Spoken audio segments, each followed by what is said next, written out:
Hey guys, I got a 2008 F-150 4.6 and I've been starting to hear a whining noise coming from here under the hood. I've been told by some people that it might be the idler pulleys or something like that. So you guys be the judge and hopefully you can help me out with this problem.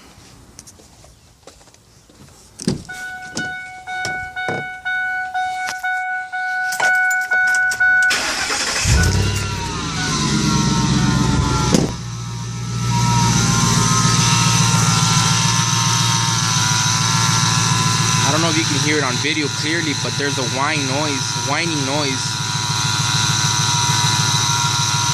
and you can clearly tell it's coming from the idler pulleys. Might be the idler pulleys. So if you guys can help me out and confirm, I would really appreciate it.